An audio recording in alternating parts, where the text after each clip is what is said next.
Guerra en Ucrania. Enseguida vamos a hablar de todo eso. Antes, me permitan, en clave económica, una serie de trabajadores, un grupo de trabajadores estadounidenses del gobierno, trabajadores gubernamentales, ha presentado una demanda contra el Tesoro y contra Janet Yellen, la secretaria del Tesoro, una demanda presentada en concreto por la Asociación Nacional de Empleados Gubernamentales. Aseguran, ya saben que según la propia Janet Yellen y según distintos miembros del propio Tesoro, el 1 de junio el techo de deuda vence y por lo tanto no tiene dinero el Tesoro para hacer frente a los pagos habituales y debe elegir a qué se va haciendo pagos, ¿no? A qué se va haciendo frente con esos pagos.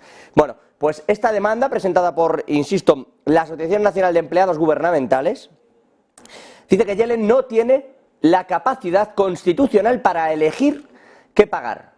Y por lo tanto, estos trabajadores, muy del lado de Joe Biden, lo que buscan es que se pague todo y que se extienda automáticamente el techo de deuda, porque dicen en concreto que Janet Yellen, si cumple con el límite de deuda una vez sea vinculante, tendría que elegir qué obligaciones federales pagaría una vez le impida, evidentemente, pagar todo. Es decir, tiene que elegir qué paga y qué no. ¿Qué dicen?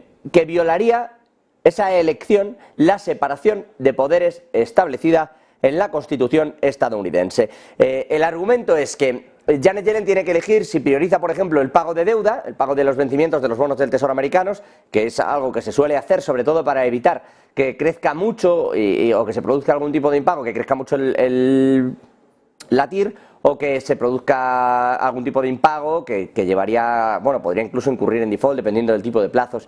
Entonces lo que hace el Tesoro americano para que esos bonos sigan siendo los más seguros es empezar por ahí el pago, más allá de pagos, por ejemplo, a trabajadores en determinados sitios. Eso es lo que dice esta Asociación de Trabajadores Gubernamentales de Estados Unidos, que es inconstitucional, que viola la Constitución y que esto ocurre, bueno, pues porque ni el presidente ni el secretario del Tesoro tienen autoridad para decidir qué pagos debe hacer frente, porque la Constitución otorga el poder de ese gasto al Congreso. Es una medida de presión a todo el mundo. Dice que nada en la Constitución o cualquier decisión judicial que interprete la Constitución dice que permite que el Congreso deje esa potestad en el Tesoro o en el presidente de los Estados Unidos.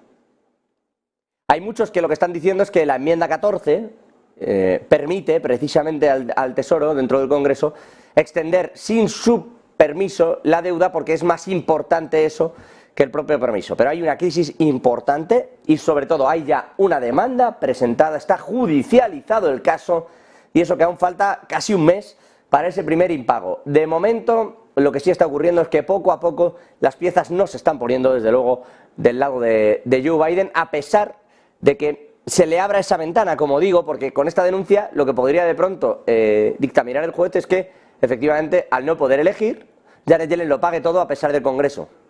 Pero bueno, veremos qué ocurre y si efectivamente solo el Congreso puede y tiene esa potestad, entonces Joe Biden va a tener que ceder.